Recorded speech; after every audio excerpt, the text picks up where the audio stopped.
Hi, we're Jenny and Davis. Welcome to our wood shop. Today we're going to be talking about 5 tools that we no longer use in our woodworking business.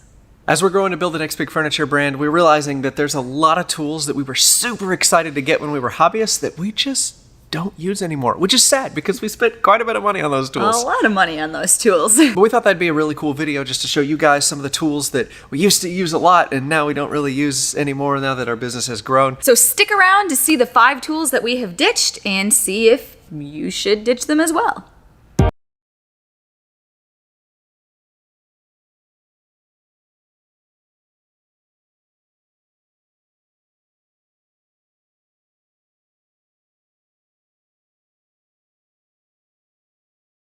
Still in the military full time. I still remember the first thing I made. It was an absolutely terrible bed frame built out of 2x4s with only a jigsaw and a drill, and I built it on the back concrete porch, if you can call it that, of our apartment. Over the years, after we moved a couple times, we started to amass a bunch of DIY, homeowner, and woodworking tools, much like a lot of you. And we were very proud of our collection of tools. I mean, we spent a lot of money on them. They took a long time to learn how to use, and we were building some really cool stuff with them.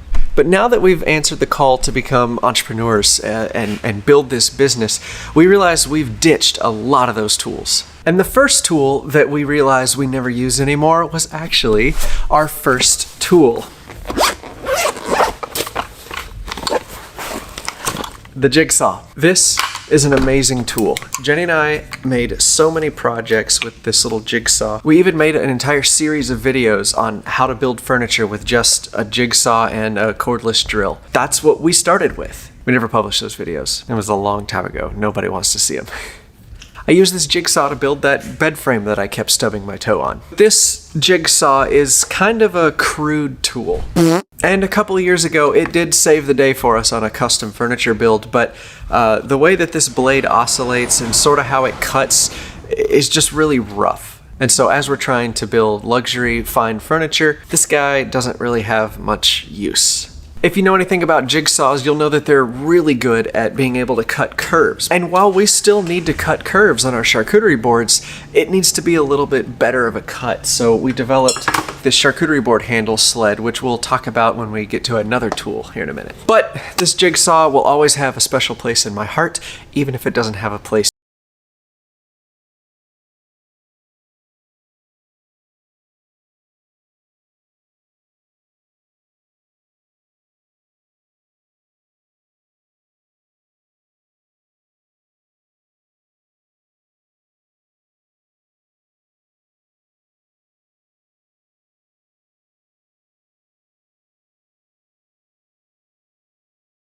To have a CNC. We had the large version of the Inventables X-Carve. It was the 1500 by 1500, and we were so excited when we got it because it was a brand new toy that we could play with, and everybody all over the internet was talking about the Inventables CNC. We were just starting to make some pretty serious money with our business, and we wanted to play with one too. Anyway, we have a whole series of videos on our adventures with the CNC, which I'll link up here and at the end of the video. But we found out that a laser engraver will do way better on the things we need than a CNC would do. Our business specializes in personalizing cutting and charcuterie boards. So the thing that we need most is a machine that will engrave people's names consistently and accurately and results in a similar look between every single board. You can do that with a CNC, but it's loud, hard to learn, and pretty complicated as far as the user experience goes. There's G-codes, there's feeds and speeds, and a whole bunch of other things that would take a really long time to teach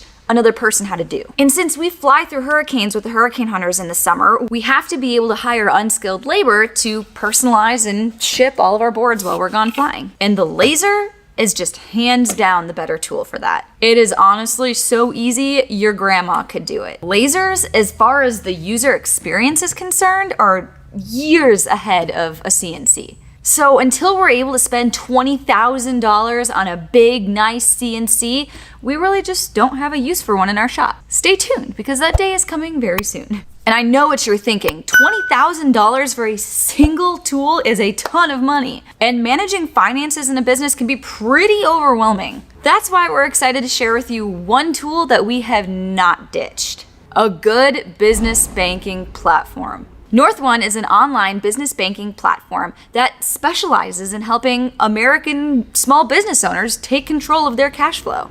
They're better than other bank accounts because they have on-call support and tailor-made tools that help your business last. You can open an FDIC insured account in under 3 minutes without having to step foot inside a bank. And after having spent hours sitting inside of a bank trying to do this is definitely the way to go. You can deposit checks, save money for taxes, and keep tabs on your cash flow all from the North One app. North One lets you automate everything from budgeting to bookkeeping. They have this really cool feature called North One envelopes. You basically create custom rules of where to put your money after you deposit it. That way, every category has its own budget automatically. And you can even sync that to QuickBooks to even further automate it. North One's tools give you a clear review of your cash flow every single month.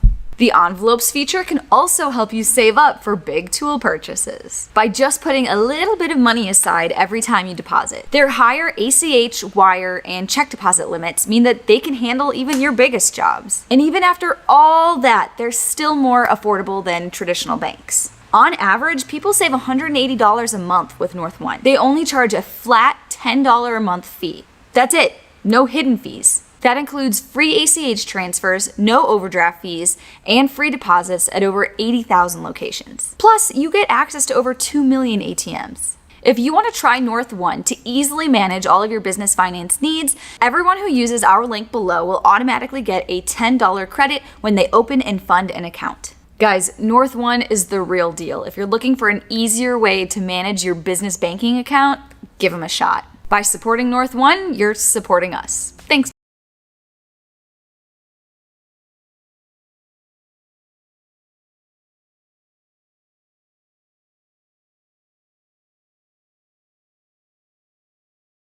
Anymore is covered in other tools that we do use. This oscillating belt slash spindle sander was an amazing tool. I was so excited when we first got this. I remember I bought it without Jenny's explicit permission. I mean, I don't need my wife's permission to buy tools. We don't collaborate. She does what I say. When I finally got this tool, I used it so much. We used the belt to sand off rough edges. I used to use the edge of it here to make like really nice radiused corners and just make my curves look buttery smooth after the rough jigsaw cuts. But kind of like the jigsaw, this tool is meant to smooth out things that are rough. We just don't have very many rough cuts that need to be smoothed out with this guy. So he really is just kind of there to look pretty. We still do use this guy from time to time, don't get me wrong, but it's maybe once every 3 months. Not every single day like I used to use it. This next tool kind of breaks my heart a little bit. These tools are loved by DIYers everywhere. We actually have 3 of them.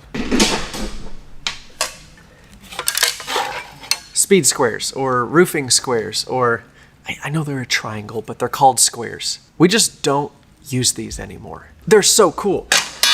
They got this little lip and you can verify that something is 90 degrees, which is really helpful in cabinet making, or if you're just trying to get 2 pieces to be perpendicular to one another. There's all these angles here so you can like calculate the pitch of a, I mean, you can build the roof of a house with just this guy and a tape measure probably, and obviously a saw, but you know what I mean. This tool is incredible, but we just don't use it. When we do need to check for square or calculate an angle, we're using something with a little bit more precision, like this combination square or a really nice ruler.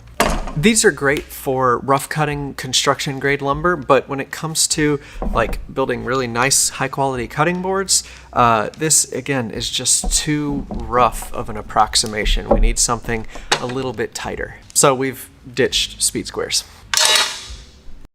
And the last tool that we've ditched. I'm really kicking the anthill with this one. Hopefully not too many people are watching all the way to the end of this video, but we have all but ditched blue painter's tape. There's a lot of really cool tricks that you can do with this stuff. Like this one. Let's say you want to temporarily stick 2 pieces of wood together so that you can make matching cuts. You're able to put some blue painter's tape down, little bit of super glue, put your other piece of tape down, like this. And then stick them both together. The super glue is going to stick both pieces of tape together, which therefore sticks both pieces of wood together. But when you're done, you can easily just peel the tape off each piece of wood and go about your business. You can also use blue painter's tape as kind of a mask when you're doing laser engraving, because there's a lot of smoke and all that sort of stuff going on in the bed of the laser. If you cover up the area you're going to engrave with a few pieces of blue painter's tape, and then the laser engraves on top of that, all of that smoke and that kind of black dark ring that goes around the object you're engraving falls on the painter's tape instead of your piece of art. So then when you peel the tape off, you're left with a nice, perfectly clean engraving with no smoke rings around it. So if this stuff is so stinking great, why are we ditching it? Just give me a sec to explain. We build these boards by the hundreds. And while all of these hacks and tips and tricks are really, really cool, they start to really stink when you have to do them 100 times. The CA glue and blue painter's tape method is really, really neat. If we did that every time we built one of these charcuterie boards, we'd be stuck here in the shop all night with the added labor that's involved in that. We had to find something way easier and way more repeatable, which is why we went to the guitar makers to see how they cut out really curvy shapes over and over and over again quickly. So that's how we came up with our charcuterie board handle jig right here. This allows us to get really nice curves on every single board and have them all be the same without having to peel off pieces of tape. And as for how we're eliminating it from our laser engraving process, we found out that just a little spray of alcohol with a rag gets rid of that smoke ring even faster than picking off blue painter's tape every time we do an engraving. And especially when we get to really intricate types of engravings, like the floral wreath that we put around a lot of our initials on our cutting and charcuterie boards, oh my goodness, it saved us so much time, because picking out those itty bitty little pieces of blue tape from in between each leaf is so irritating and takes forever. Whereas now I just squirt it once with alcohol, wipe it away, and we're done. The only little process that we have not ditched blue painter's tape for is finding the center on our boards. We'll throw down a piece of tape and draw over it with a Sharpie just to let us know where the exact center of the board is. That way we can line up the engraving perfectly center on the board, but that requires so much less tape than all of these other processes used to require from us, so we just keep one tiny little roll next to all these boards. And if any of you have any better solutions than that, I would love to hear them, because I'd love to ditch the painter's tape for this process too. It's just not every single board is the same size, width, or length, and so it's hard to find a tool that'll find the exact perfect center every single time for different size boards. But I would love to get rid of that manual process as well. Leave your comments down below. Knowledge is knowing that a tomato is a fruit. But wisdom is knowing not to put it in a fruit salad.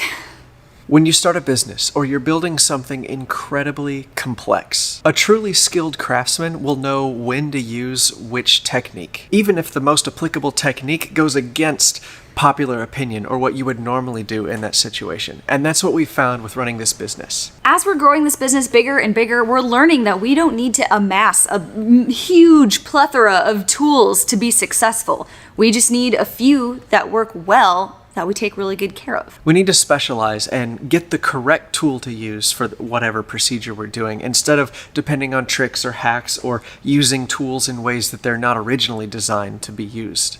That means ditching tools that we love for their versatility in favor of something that does the job better. That's how we're going to pass up the competition on our way to the top as we build Samara Table Company into the next big furniture brand. So let us know, what tools have you phased out of your shop? Even if you're still a hobbyist, we want to know, what have you traded out or upgraded to make your processes easier and faster? We would love to hear that story. And if you want to be part of our story, hit subscribe and we will see you on the next one.